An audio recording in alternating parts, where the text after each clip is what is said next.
Muy buenas. Hoy vamos a hablar, a dar un resumen pequeño sobre algunos conceptos básicos en ética y vamos a hablar también acerca de cómo la bioética puede convertirse en una herramienta para la reflexión sobre la vida misma. Eh, Mi nombre es Carlos Martínez Chamorro. Bueno, conceptos iniciales. Entonces, aquí quiero que nos devolvamos a pensar un poquito acerca de estos conceptos que ya habíamos conocido, ya conocíamos. Y simplemente recordar y como hacer énfasis en que pues la ética ha sido como una forma de argumentar por qué la filosofía se vuelve práctica, ¿no? La ética es un tipo de saber que nos invita a actuar racionalmente y básicamente es como una forma de volver práctica la filosofía, ¿no? Entonces, bueno, ya cuando hablamos de moral, hay muchas formas en las cuales se puede definir la moral. Incluso a mí me gusta mucho la segunda que sale ahí en la diapositiva, porque alude mucho a virtudes y valores, o sea, no tiene que ser necesariamente relacionado con Dios, ¿cierto? Hay un autor moral que se llama Fran de Waals que habla acerca de que la moral tiene tres pilares, que son la compasión, la empatía y la reciprocidad. Ay, perdón que yo la acá. Y la reciprocidad, entonces la compatía, perdón, la compasión, la empatía y la reciprocidad son los tres pilares de la moral. Entonces, si cualquier animal tiene esas tres, es un animal moral. Entonces, nosotros somos animales morales, ¿cierto? Entonces, acá yo les coloco como, por ejemplo, este bichito. Es una Botros asper, es una serpiente que es causante de la mayoría de accidentes ofídicos en Colombia, pero es un animal que tiene un papel muy importante en el medio ambiente, ¿no? Entonces, hay mucha gente que le tiene miedo, le tiene fastidio o lo atribuye a algún animal maligno gracias a una concepción que desde mucho tiempo atrás la iglesia, desde los tiempos medievales, ha asumido que es un animal malo, porque así lo dijo en el medioevo la iglesia, y todavía estamos con esa concepción. Y si nos ponemos a mirar, por ejemplo, las culturas indígenas nuestras, ellos asumen las serpientes como un animal de poder. Inclusive los amazónicos dicen que ellos surgieron, toda la vida surge a partir de las serpientes. Los muiscas también dicen lo mismo. Acuérdense que cuando esta muchacha Bachué y Bochica, que era su esposo, se metieron a la laguna de Iguaque, perdón, ya cuando estaban terminando su vida se convirtieron en dos grandes serpientes, ¿no? Entonces es algo muy interesante. Entonces eso depende mucho de la percepción. Y la moral, como les decía, depende mucho de una cantidad de constructos culturales. Entonces, bueno, los valores, ya hablamos que son particulares a cada cultura y que cada quien los asume según su forma de ver el mundo. Yo coloco esta foto de las semillas porque para los indígenas del sur del Tolima, bueno, para la mayoría de indígenas de Colombia y del mundo creo, las semillas tradicionales es parte de su patrimonio y hacen parte de su riqueza en valores. Esta es una semilla que le dicen clavo blanco, allá en el sur. Y es un clavito, el famoso clavito. Es uno de los maíces que se usa para hacer la chicha tradicional de ellos. Y las cuidan mucho. Ellos no usan semillas transgénicas. Bueno, entonces ahorita sí, cuando nosotros hablamos de bioética, quiero que entendamos de que la bioética en realidad es un concepto de una disciplina científica que surge desde hace mucho tiempo y surge de una reflexión porque se trató de responder y dar solución a los conflictos que de la ciencia moderna o los avances de la tecnología pretendían hacer su relación con los humanos. Bueno, esa es la reflexión que se dio ahorita a finales del siglo XX, ¿no? También más atrás ya se hablaba acerca de que consiste un momento para reflexionar acerca de nuestro papel en la Tierra, ¿no? Entonces este cuento nació inicialmente por un concepto muy ambiental y fue un señor que por allá a principios de siglo que se llamaba Fritz Jarr. Fritz Jarr era un pastor protestante que era muy importante en su ciudad. Él estuvo en esta época de la preguerra, más o menos en 1927, fue muy activo, él estuvo también participando en la Primera Guerra Mundial, que fue hasta 1918, y más adelante él comenzó a dedicarse como al evangelio y una cantidad de cosas, pero también era un filósofo muy importante en su ciudad. Y en 1927 escribe en una revista en un periódico alemán que se llamaba Cosmos. Un artículo cuyo título es impronunciable para mí porque no sé alemán, pero en castellano dice bioética, una perspectiva de la relación ética de los seres humanos con los animales y las plantas. Entiendan ustedes que esta es una percepción muy dada al cambio en una época en la cual todo era antropocéntrico, todo era de origen humano, todo era responsabilidad del humano. Entonces acá hablamos de una relación ética con los seres humanos, con los animales y con las plantas, entendiéndose también las plantas como un medio ambiente, ¿no? Entonces fue esas primeras personas que trató de armar como una analogía entre que si nosotros hacemos algo mal con la naturaleza nos puede ir mal. Ese artículo proponía una cantidad de escritos muy interesantes porque de una u otra forma proponía un imperativo bioético, haciendo como una analogía a lo que hablaba Kant con el imperativo kantiano, ¿no? El imperativo moral, el imperativo categórico kantiano, ¿no? Entonces él hablaba, lo hace esa extensión de ese imperativo a todas las formas de vida. Entonces, para que lo entiendan de otra forma, el hombre hizo una disertación basándose en una obra de Parsifal, una obra de Wagner, que es una ópera de Wagner, un autor alemán. Recuerden que en esa época de 1900 y pico, al principio había una división muy grande en las artes, ¿cierto? Entonces estaban los nuevos autores contemporáneos que salieron del barroco y el neoclasicismo de finales del siglo XIX para volverse una música muy compleja a principios del siglo XX. Recuerden, por ejemplo, las diferencias estilísticas en cuanto a la música de esa época en Alemania y en el sur de Europa, ¿no? Acuérdense la ópera italiana, la opereta española, son músicas muy melódicas y muy llenas de matices y muchas cosas. En cambio, la ópera alemana y británica era mucho más fuerte, con sonidos más contundentes, con énfasis en los metales y en los tambores, en la percusión. Y eran unas letras bueno, la temática era similar, pero la estética era muy diferente. Entonces es como, pues yo lo pongo en términos más modernos, como hablando de una música mucho más popular en el sur, o sea, como más del pueblo como tal, y en el norte de Europa como más fuerte, más especializada y un poquito más compleja. Es como hablando del heavy metal, por ejemplo, es como unos sonidos fuertes, muy contundentes, con letras muy interesantes. Entonces él proponía un aforismo que respeta a cada ser viviente como un fin en sí mismo y trátalo de ser posible como tal. Entonces ahí convierte al sujeto moral como un elemento que es capaz de tener obligaciones morales, derechos y cosmovisiones. Hay que respetar ese tipo de cosas. Recordemos el concepto de objeto y sujeto moral.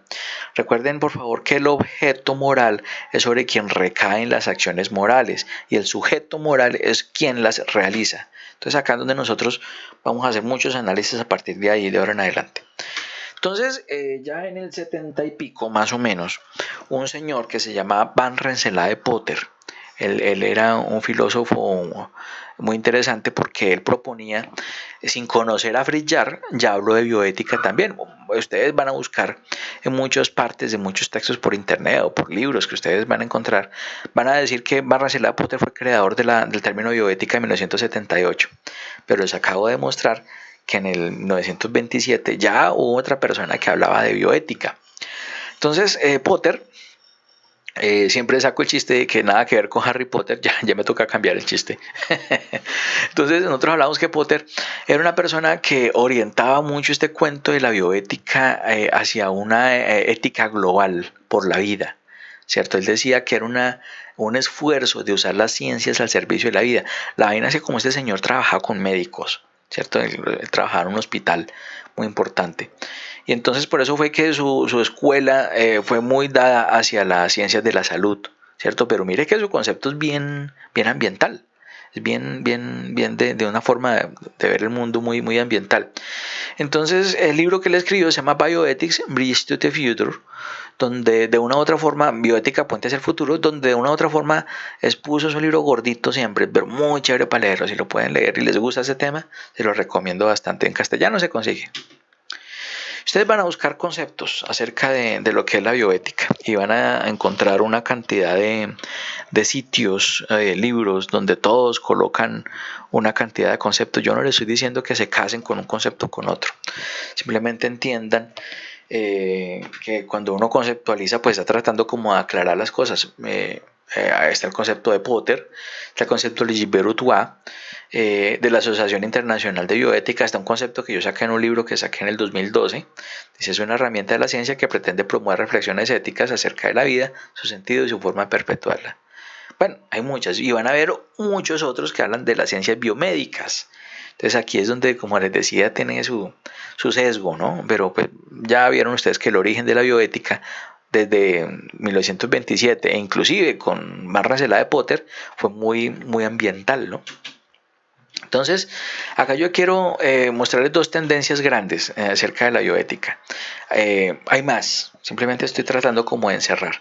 La microbioética, que está determinada por esas acciones humanas que tratan como de resolver que el ser humano sea una mejor persona, ¿cierto? Entonces acá se fundamenta en lo que los griegos llamaban el arete, ¿cierto? Que es todo lo que se busca para lograr la excelencia y el virtuosismo, ¿no? Se centra más en lo que las personas son como ser humano, desarrollo como persona, como un buen ser humano, como una buena persona. Yo coloco el ejemplo de este señor. Don José es un anciano que es indígena del sur del Tolima. Él vive en Atagaima, en la vereda Tamirco, ¿cierto? Es un viejito muy querido, muy divertido, que le gusta mucho reír, hacer reír a la gente, y es un gran contador de historias. Ya, pues, esa foto fue hace añitos. Ojalá don José esté bien. Es una persona que nos contaba con mucho orgullo cómo aprendió a zanquear. Si él nos contaba, por ejemplo, ahí estaba montando en zancos, unos zancos pues casi pues no tan grandes, como 70 centímetros tenían ahí. Pero cualquier persona que no sepa se ve a gatas. Él nos decía que cuando era muchacho, cuando estaba enamorando a su esposa, el suegro le soltaba los perros de la finca, entonces para que lo mordieran. Entonces, para evitar los perros de la finca, se inventó los zancos para visitar a la muchacha. Y la viejita se ríe cuando él cuenta esa historia, porque él dice que sí fue así. Es un viejito muy bonito, es un viejito de esos señores que uno quiere tener de abuelito. Entonces es una muy bonita persona, una persona muy humilde, siempre con la palabra, es muy callado, pero cuando habla tiene una sabiduría de vida impresionante. Esas son las bonitas personas. Entonces es una persona que para mí es el mejor ejemplo de la microbioética. Ya el ejemplo de la macro, que es otra tendencia, ¿no? Es un capítulo de la bioética, la macrobioética. Pretende proponer una reflexión acerca de cómo nosotros podemos llevar esas acciones éticas a nuestro alrededor. O sea, nosotros primero tenemos que procurar ser personas como tal, pero esas acciones éticas que nosotros promovemos hacia afuera es que lo que nosotros llamamos la macrobioética, o sea, cómo podemos mejorar las condiciones del medio ambiente, cómo podemos mejorar el asunto de la naturaleza misma, la interacción que tenemos con ella, bueno, una cantidad de cosas. Entonces acá yo les explico con un dibujito, con un muñequito muy sencillo, donde nosotros hablamos de unas acciones morales que sacamos hacia afuera, donde nosotros actuamos como sujeto moral, ¿cierto? Por eso hace un rato les expliqué bien el concepto. Nosotros somos en este caso el sujeto moral, y las acciones morales que nosotros hagamos están incluidas dentro de una esfera ética. Si nosotros sacamos esas acciones morales hacia otras instancias como nosotros mismos, ¿cierto? O sea, haciendo que esas acciones morales recaigan sobre nosotros mismos. O sea, cómo podemos aumentar o mejorar nuestra espiritualidad, nuestra empatía con las personas, el autocuidado, el dejar conductas dañinas. Entonces estamos hablando acerca de la microbioética, ¿cierto? Porque estamos orientando esas acciones morales hacia nosotros mismos. Nosotros mismos seríamos objeto y sujeto, ¿no? Pero cuando esas acciones van dirigidas hacia otros, hacia afuera, sobre todo hablando de medio ambiente, hablando de animales, hablando de lo que nuestra comunidad, etcétera, estamos hablando de macrobioética. Entonces, micro se refiere a las acciones morales dirigidas hacia nosotros mismos, dentro de nuestro fuero interno. Y la macrobioética se refiere más a esas acciones morales dirigidas hacia afuera de nuestra propia esfera ética. Pues espero que sea claro. Bueno, hablando de macrobioética, pues es un tema que yo trabajo desde hace ya varios años. Quiero mostrarles acá una serie de imágenes donde de una u otra forma les quiero mostrar que nosotros como país somos muy interesantes en muchas cosas. Nosotros ocupamos casi siempre el top 10 en cuanto a diversidad de muchas cosas. Nosotros somos el primer país en número de aves y orquídeas, el segundo país en número de plantas, anfibios, mariposas y peces dulceacuícolas. Somos el tercer país en número de palmas y reptiles, de palmeras, ¿no? Y el cuarto en número de mamíferos. Entonces acá yo les doy en esa diapositiva unos indicadores que los descargué de la página que está ahí arriba en el link que les muestro, de Zip Data Colombia, donde todos los días se actualiza. Entonces ahí para que lo comenten y lo conversen. Acá estoy corroborando esta información en un listado que saca esta página Mogan Bay, donde Mogan Bay nos cuenta de una forma muy sencilla con respecto a unos indicadores que dan acá acerca del número de aves, número de anfibios, de mamíferos, de reptiles, de peces y de plantas vasculares. Sacan un índice, ¿cierto? Sacan un índice que es como el porcentaje de estos bichos que tenemos en nuestro territorio nacional, ¿cierto? Por ejemplo, miremos que acá Brasil tiene una cantidad de indicadores muy cercanos a los nuestros, pero nosotros nos lo superamos en muchos, ¿no? Por ejemplo, una vez mire, en planta estamos parecidos. Bueno, el caso es que ellos son muy cercanos, el bioíndice salió muy cercano, pero ellos tienen un territorio mucho más grande que el nuestro. Nosotros somos casi la mitad de ellos. Entonces, por eso acá multiplican esto por este índice, este bioíndice, por la cantidad de tierra y nos da un ranking. Entonces, esto nos da que estamos en el segundo lugar, ¿cierto? Después de Brasil y antes de Indonesia, en cuanto a biodiversidad. ¿Cierto? Bueno, esos son valores. Acá es otro artículo, o sea, una tabla que sale en el 2017 explicando lo mismo, pero con plantas vasculares. Entonces, la riqueza botánica que tenemos nosotros es muy amplia. ¿Por qué hablo de botánica? Resulta que ustedes como regentes de farmacia tienen también una cercanía muy grande con la botánica, porque muchos de los productos medicinales salen de las plantas, ¿no? Entonces nosotros tenemos un potencial muy grande en ese aspecto. Cuando nosotros queremos hablar acerca de los fundamentos de la macrobioética, me gusta siempre referirme a una cantidad de aspectos que me gusta recordar. Por ejemplo, nosotros tenemos el 15% de la biodiversidad planetaria, ya dijimos ahorita que ocupamos el segundo lugar. Tenemos el 0.7% superficie terrestre planetaria, sin contar las aguas continentales, ¿no? Tenemos una formación geológica más antigua del planeta, con más de 3.000 años, que era en este mar interior que se formó acá en el Piedemonte Llanero. Compartimos con Venezuela, con Brasil y la parte de las Guyanas. Eso tiene muchos años, inclusive se han encontrado dinosaurios de peces, de ballenas en esta zona. Nosotros, en cuanto a la diversidad cultural, tenemos tres elementos importantes. Sí, tres elementos primordiales, perdón. En cuanto a la diversidad cultural, entonces nosotros somos un país que tiene 86 culturas planetarias. Esto significa que acá tenemos culturas estadounidenses, francesas, irlandesas, tailandesas, australianas, bueno, etcétera. Hablamos 1780 dialectos diferentes. Entendamos que un dialecto es una forma diferente de hablar un idioma, ¿no? Para que me entiendan de otra forma, por ejemplo, el costeño, estoy hablando solamente de la costa norte nuestra, ¿no? Tiene varias formas de hablar el castellano. Por ejemplo, en La Guajira hablan de una forma, en Santa Marta hablan de otra, en Cartagena hablan de otra, en Montería hablan de otra forma, pero son costeños. Acá en el Tolima Grande nos pasa parecido, entre el tolimense y el huilense, ¿no? Nosotros hablamos un poquito diferente. De pronto el ibaguereño no hablan tan cantadito como el neivano, ¿cierto? Y nosotros usamos términos que allá no usan. Por ejemplo, el eco, ¿cierto? Uno dice eco, y eso es de acá, ¿cierto? Entonces también, bueno, aparte de otros términos, como por ejemplo, bueno, ya luego hablaremos de eso porque no va el caso.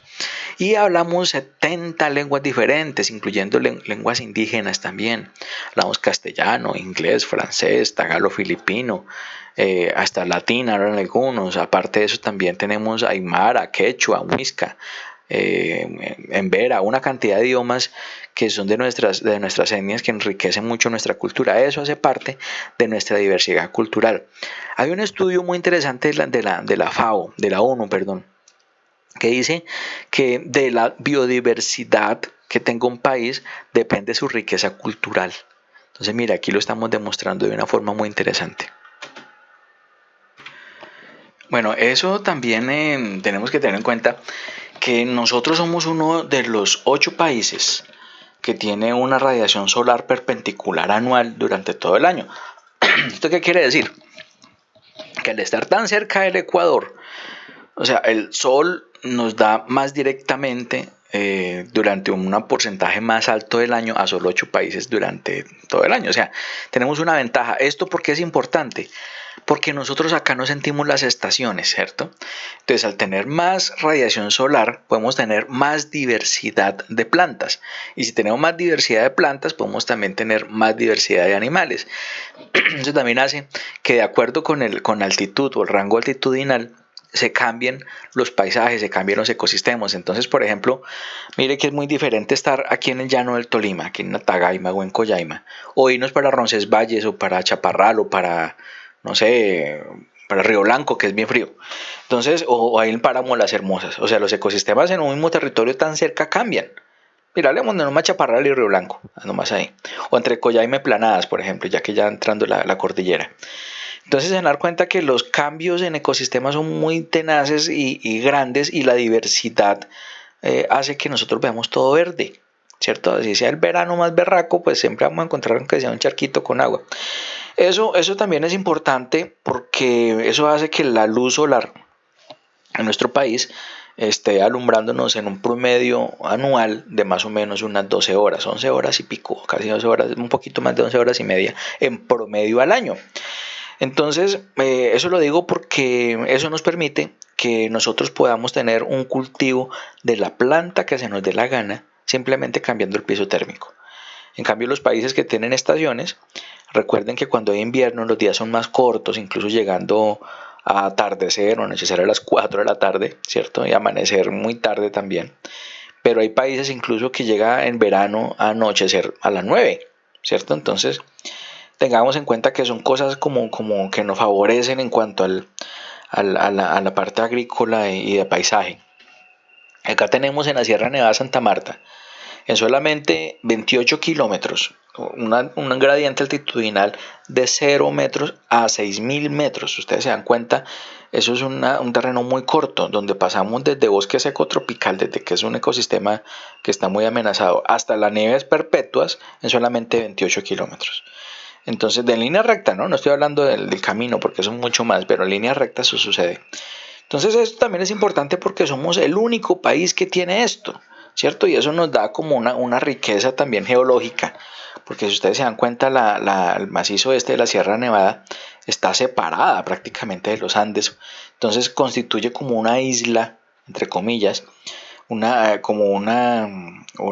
vertiente, como un relicto de un paisaje, de unas especies que solamente hay allá. Estoy hablando de la parte de fauna y flora, ¿no? Entonces son animales, o sea, perdón, son individuos de la biodiversidad que son muy ricos. Nosotros en Colombia tenemos el primer lugar de endemismo en el planeta. Cuando nosotros hablamos de endemismo, nos estamos refiriendo a las especies animales y de plantas que solamente existen en el territorio nacional. Entonces, cuando le decimos que un animal es endémico, es que solamente en Ibagué lo hay. Por ejemplo, el endémico de Ibagué. Entonces, solamente en ninguna otra parte del mundo lo encontramos. Cuando hablamos de muchas especies endémicas de Colombia, por ejemplo, hablemos de las ranas venenosas, por ejemplo, son endémicas de acá, porque acá son la única parte donde las encontramos. Bueno, hay en otras partes, pero muchas especies son endémicas de acá. Por ejemplo, otro ejemplo, una especie endémica nuestra. Hay muchas, hay muchas, hay muchas. Por ejemplo, la talapete de anteojos, muchos otros animalitos también. También somos uno de los 3 sitios de intersección, o sea, en los cuales confluyen los páramos como reserva de agua, ¿cierto? Entendamos de que esto incluye que el páramo tenga unas modificaciones ecosistémicas en la vegetación que existe para que sirva como reserva. Por ejemplo, los frailejones, que no existen sino en muy pocos países del mundo. Creo que nomás en Venezuela, Colombia y Ecuador existen los frailejones. No sé si en el Perú existirán. Pero entonces, miremos que también esos frailejones ayudan como un indicador de cómo está funcionando esto, ¿no? Miremos también con el tema del agua, nosotros tenemos una oferta hídrica de escorrentía superficial, o sea, las aguas que corren por encima de la superficie terrestre, o sea, no contamos ahí las aguas subterráneas, una oferta de 59.000 metros cúbicos por año habitante, o sea, cada uno de nosotros tendría una oferta de 59.000 metros cúbicos por año, ¿cierto? Si ustedes recuerdan el cálculo que hacen las empresas de servicios públicos, la cantidad de agua necesaria por persona para cobrar el recibo, más o menos, estoy hablando de esto, es de más o menos 1 metro al mes, ¿cierto? Entonces serían 12 metros al mes, o sea, 12.000 metros cúbicos, perdón, sí, 12.000 metros cúbicos al año. 12 metros cúbicos al año, es lo que nosotros estamos necesitando según las empresas de servicios públicos. Tenemos una oferta que es de 59.000, cuando lo que necesitamos son 12. O sea, ven ustedes la sobreoferta tan tenaz. Entonces, somos un país cuya mayor riqueza no es el petróleo, ¿cierto? Somos un país que, si ustedes se revisan con calma, acá en el macizo colombiano, están surgiendo más del 60% de las fuentes hídricas que recorren todo el país. Mira, aquí nace el Magdalena, nace el Cauca, nace el río Orinoco, nace el río Meta, nace el río Putumayo. Nacen una cantidad de ríos importantísimos que más adelante, perdón, el Orinoco no nace ahí, pero sí una cantidad de ríos muy importantes que por ejemplo en esta parte van a irrigar mucha de esta parte de la altiplanura de la Orinoquía, ¿cierto? Parte de los ríos que van a irrigar esta parte de la bota caucana, ¿cierto? Y muchos ríos que nos acompañan todavía por acá. Miremos el Magdalena, que es parte de nuestra cultura y parte de nuestro arraigo, y el Cauca. Entonces miremos que esa oferta somos una fábrica de agua, o sea, pues eso es una cosa que debemos de entender muy bien. Acá nosotros decimos que el caudal específico de escorrentía superficial, otra refiriéndonos a la cantidad de agua que escorre por encima de la superficie, es de 58 litros por segundo por kilómetro cuadrado. O sea, cada kilómetro cuadrado el agua corre más o menos de 58 litros por segundo. Eso es una cifra que tienen los técnicos. Bueno, simplemente es para comentarles de que somos 3 veces mayor en promedio de esta cifra que en Sudamérica, ¿cierto? Nosotros somos por acá como los reyes en ese cuento, y 6 veces mayor que la oferta hídrica específica a nivel mundial. Entonces eso nos hace uno de los 6 países más ricos del mundo en agua. Entonces para que lo vean de esa forma, mire, las guerras en un futuro no van a ser por petróleo. Ya demostramos de que sin petróleo podemos vivir muy bien. Por ejemplo, ahorita con esta pandemia nos estamos dando cuenta que las cosas con petróleo, mire, el petróleo como está a menos de $1 el barril, porque nadie está usando petróleo. Esperemos a que comiencen a desarrollarse tecnologías limpias de una forma para que la industria comience a hacer esto, y el petróleo va a mandarse a la basura, eso va a ser un producto de desecho inclusive. Entonces mire, las guerras van a ser por el agua. Bueno, entonces cuando yo les hablaba de principialismo al principio de esta charla, yo les comentaba que es como una cuestión de escuela. Entonces, en esta escuela que yo les decía, esta escuela principialista, fue creada por esos dos señores, Tom Beauchamp y James Childress. Ellos ambos eran médicos, uno que era oncólogo y el otro no me acuerdo qué área de conocimiento era, pero escribieron un libro muy interesante porque ellos fueron alumnos de Van Rensselaer de Potter. Entonces estos personajes escribieron un libro que decía Principios de Ética Biomédica, ¿cierto? Porque vieron la necesidad de que los médicos comenzaran a sacar una cantidad de cuestiones interesantes. Bueno, qué pena. Bueno, entonces le estaba comentando que el principialismo en bioética fue creado por esos señores Tom Beauchamp y James Childress, donde ellos proponen en la primera edición de este libro Principios de Ética Biomédica. En la séptima edición, en la primera edición ellos proponen solamente 3 principios: autonomía, justicia y beneficencia, homologándolos como valores a seguir dentro de la práctica médica. Pero ya en la séptima le meten el concepto de la no maleficencia. Ya les explico uno por uno cada uno de estos conceptos. Entonces, como les decía, ellos los homologan a forma de valores también, tratan como de hacer como una orientación mucho hacia el análisis ético de las situaciones dentro de las ciencias biomédicas. Inclusive ellos hablan solamente de médicos, pero igualmente También en alguna parte, en otras ediciones posteriores, ya se comienzan a meter un poquito más con las profesiones que están anexas a la medicina, como la enfermería, la bacteriología, los terapeutas, bueno, una cantidad de cosas que traten con medicina. Entonces, para que ustedes entiendan de otra forma, les voy a explicar cada uno de los principios. Por ejemplo, el principio de autonomía, ¿cierto? El concepto dice que es la capacidad de regir nuestras mismas acciones, es concepto de libre albedrío. El mejor ejemplo de esto aplicado a la medicina o a las ciencias de la salud es el concepto de la doctrina del consentimiento informado. ¿Por qué? Porque así el paciente o el usuario, pues no, recuerden que no siempre se le llama paciente, ¿no? A veces se llama también usuario. Por ejemplo, el que saca una muestra de sangre para un laboratorio clínico, ¿cierto? Entonces, el primero tienen que consentirle al médico de que lo atienda, porque obviamente es un negocio tácito que ya por medio de la consulta ya se establece. Pero también cuando le van a tomar una prueba de sangre, por ejemplo, cuando ustedes se acuerdan cuando van a donar sangre, les piden firmar un papel, ¿cierto? Entonces, eso es un consentimiento informado, donde ustedes le permiten que le hagan una serie de pruebas para determinar algunas enfermedades infecciosas y se comprometen a avisarle si usted salió positivo, ¿no? Eso es un consentimiento. Acá se refuerza la autonomía con el conocimiento de por qué se hacen las cosas, logrando que así las decisiones sean mucho más maduras. Yo coloco el ejemplo del paciente que debe informarse, por eso se llama consentimiento informado. Debe informarse. Acuérdense que anteriormente la doctrina de consentimiento informado no era clara y de una u otra forma pretendía que las personas simplemente asumieran su tratamiento. Por ejemplo, no faltaba el médico de la vieja guardia que en otro momento se ponía bravo que porque uno objetaba su tratamiento, ¿cierto? O que, por ejemplo, le decían, no, usted no tiene por qué saber cómo funciona el tratamiento, esto es lo que yo sé que le sirve y se lo tiene que tomar, ¿cierto? Entonces aquí, a partir de bueno, eso ya son cuestiones del siglo pasado. Hoy en día, el paciente tiene derecho a escuchar, a que sea escuchado en la forma como va a ser tratado y también en la forma en cómo va a asumir su tratamiento. Es, por ejemplo, el concepto del paciente terminal, por ejemplo, el paciente que está en un cáncer terminal y no quiere tratarse, porque según él, le parecería que será prolongar una agonía. Pero otros dicen, no, yo me hago el tratamiento porque sin tratamiento puede durar 6 meses, pero con tratamiento puede durar 8. Esos 2 mesecitos yo veré qué hago con esos 2 meses, ¿cierto? Bueno, simplemente un ejemplo de las diferentes decisiones. O sea, eso tiene que ser una cosa muy concentrada. Ahí lo único que es importante resaltar es esto que dice al final, que la autonomía puede ser disminuida en personas vulnerables.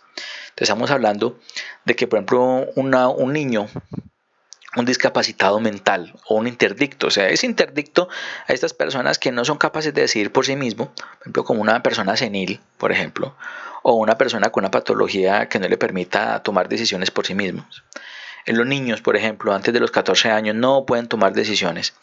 Incluso solamente se admiten decisiones de niños por encima de los 14, de 15 para arriba, antes de cumplir su mayoría de edad, si demuestran ante pues una prueba que le hacen de cómo pueden tomar sus decisiones y demuestran ser autónomos para muchas cosas. O sea, eso es una cosa que muy pocas veces se ha visto, pero se ha dado. Por eso es que algunas veces a los niños los juzgan como adultos, ¿cierto? Cuando son crímenes muy graves. Entonces también por eso.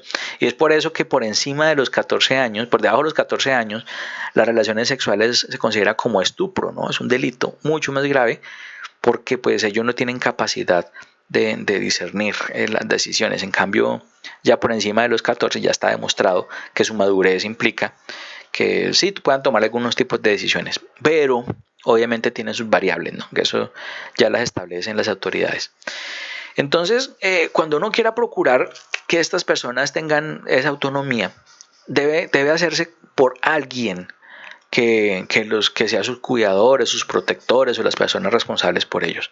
Entonces, por eso es que cuando, por ejemplo, yo no sé si les ha pasado, los que tienen hijos, van a hacer un proyecto de investigación con sus hijos en el colegio, les mandan una carta a ustedes, no al niño, ¿cierto? Les mandan una carta diciéndole, mire, su hijo va a participar en un proceso de investigación por los profesores tales y tales y tales, donde necesitamos de que nos proporcionen cierta información.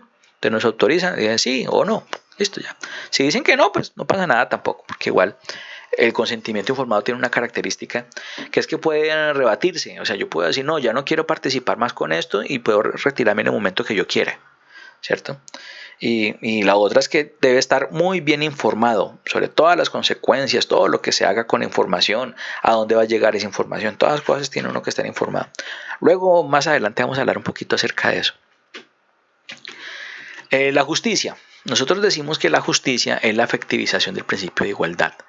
O sea, yo siempre les digo que es la igualdad de oportunidades y el acceso a ellas. Yo coloco esos dos ejemplos. Por ejemplo, yo hablo de la justicia de los pueblos ancestrales. Eso es un altar Muruí Huitoto, que antes le decían Huitoto, ahorita le dicen Muruí Huitoto. Donde ellos tienen un concepto de justicia muy diferente al de estos señores de verde. ¿Cierto? Los señores de verde pues hacen una justicia más de los blancos, ¿cierto? Más basada en una ley jurídica, que es de la ley del hombre, ¿no? Pero no hay que confundir justicia con legalidad, ¿cierto? Entonces estos señores lo que hacen es proteger la legalidad. Muchas veces las cosas que ellos hacen no son justas, ¿cierto? Por ejemplo, cómo van a multar a una persona porque no sé, un ejemplo tonto, por ejemplo, llega un indigente en la calle, en el toque de queda y le colocan multa porque está en la calle. Pues, ¿cómo es posible que entonces dónde más va a estar? Vive en la calle. Entonces, sí, o sea, es un ejemplo tonto, pero es bueno no pensar. Aquí lo que se procura es que haya equidad en la diferencia, ¿sí? A pesar de que pues, sean formas de pensar de forma diferente, pero siempre cumpliendo la norma legal con justicia, ¿cierto? Entonces es una cuestión que los abogados y los jueces tienen mucho de fuerza, porque de una u otra forma no se podría hacer de otra manera. Aquí es donde muchas veces nosotros como trabajadores de la salud, a veces nos vemos abocados, por ejemplo, si llega una señora embarazada con un niño de brazos llorando, pero llega un señor con la pierna fracturada en tres, con una pierna fracturada, ¿a quién de los dos atendemos? ¿Cierto? Entonces, aquí está, bueno, el triage, los médicos y las enfermeras que lo hacen están capacitados para diferenciar esas cuestiones morales. Esa señora que llega embarazada con su niño de brazos no tiene ningún problema grave, que atiendan primero al otro, ¿cierto? Pero qué tal que esa señora de pronto llegue con que ya rompió fuente, que necesita atención inmediata para no perder el chino, ¿y quién se hace cargo del peladito? No, pues bueno, son ejemplos que yo les voy a colocar. Recuerden que esas son situaciones conflictivas, ¿no? Y la justicia nos ayuda como a entender esto de otra forma.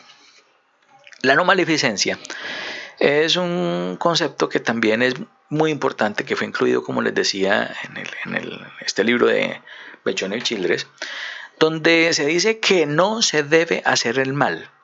O sea, está derivado del juramento hipocrático, ¿no? Entonces, acuérdense que Hipócrates decía, no hay que hacer nada al paciente que lo dañe. ¿Sí? Primum non nocere, es el principio hipocrático, ¿no? Dice que nosotros somos potencialmente malos. Al ser potencialmente malos, tendemos a ser maliciosos y competitivos. O sea, uno tiene siempre la maldad en la cabeza, eso es cierto. Y eso ya lo conocía Hipócrates. Entonces, por eso hablamos de que no se debe hacer daño. Si yo, por ejemplo, miren el caso del médico que hace poco salió un escándalo porque lo cogieron manejando borracho, atropelló un domiciliario de una moto, una muchacha. Y luego le estaba diciendo a la china el médico que era un anestesiólogo supuestamente muy prestante, ni que lo ha escuchado, que si llegaba un familiar de ella al hospital a que lo manejara por atención del COVID, él lo dejaba morir. O sea, ¿cómo va a decir un médico una cosa de esas? ¿Sí? Entonces, o el otro médico antiuribista, que decía que cuando llegaran pacientes uribistas, entonces le iba a hacer el favor de desconectarlos. ¿Cierto? ¿Se acuerdan? Que eso también fue un escándalo tenaz.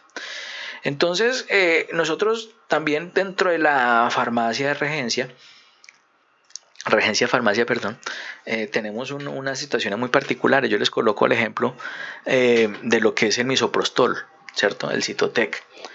Es una pastilla que, pues, se puede considerar de control, aunque no tiene etiqueta morada, ¿no?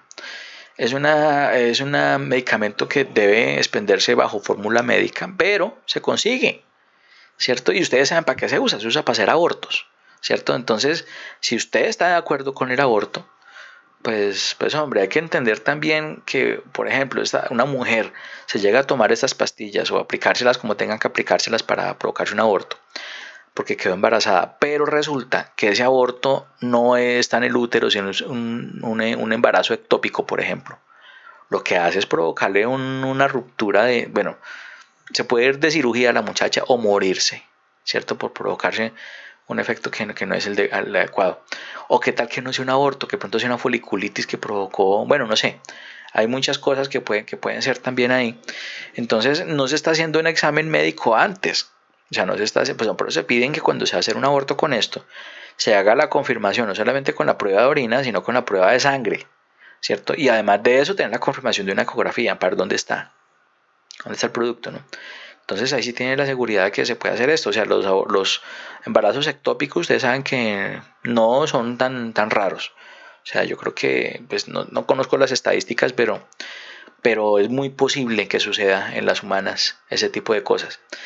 Entonces, si de pronto yo por vender un producto, porque de pronto me dice la vecina, le dice, venga vecina, es que resulta que quedé embarazada y yo no quiero tener hijos ahorita y mi esposo no sabe, entonces yo cómo hago, entonces y usted dice, no, todo bien, yo le vendo el producto, le vale 150.000 pesos y yo le consigo todas las que necesite, ¿cierto? Pues obviamente, pues yo no sé cuánto valdrá eso, pero igual la persona pueda sacar provecho del costo y favorecerse. O es más, si de pronto es una persona que no tenga ningún tipo de empatía con la persona que le está pidiendo el favor, pues estaba más cara se las vende, ¿no? Bueno, la beneficencia, yo vuelvo a colocar el viejito don José Luis. Don José es una persona muy bonita. La beneficencia significa hacer lo que es correcto, ayudar, ser benéfico. El mejor ejemplo de la beneficencia es este señor Luis, don José Luis. Yo le digo José, le digo Luis, bueno, él se llama así. Las personas buenas son beneficentes siempre queriendo alegrar y sentir bien a los demás. Eso es porque yo le decía de don Luisito esa cosita. La beneficencia es un acto de bondad hacia otros, una forma de expresión de una moral asertiva, positiva y en búsqueda del bienestar. Cuando yo soy beneficiente, yo trato de no llevarle problemas a los demás, trato de que se sienta conforme con lo que tiene, trato de ser una persona que trato de no disgustar a la otra persona. Si algo me molesta de él, pues le digo de una manera amable y diplomática, ¿no? Entonces, siempre tratando y procurando el bienestar, ¿cierto? Aquí es una persona que también los beneficientes ayudan cuando se puede, ¿cierto? Actuando de una forma que de una u otra forma siempre se piensa en hacer lo que es correcto. Entonces es como el ejemplo de la beneficencia. Compañeritos, no es más por ahora. Yo espero que este tema les ayude a profundizar un poquito más en esos conocimientos que estamos adquiriendo ahorita en ética y bioética. Cualquier cosa, cualquier pregunta, ustedes ya conocen mi WhatsApp, ¿sí? Ya conocen también la forma en que nos podemos comunicar. Por favor, escríbame y charlamos sobre esos temas. Muchas gracias, compañero. Nos vemos entonces y muchas gracias por escucharme.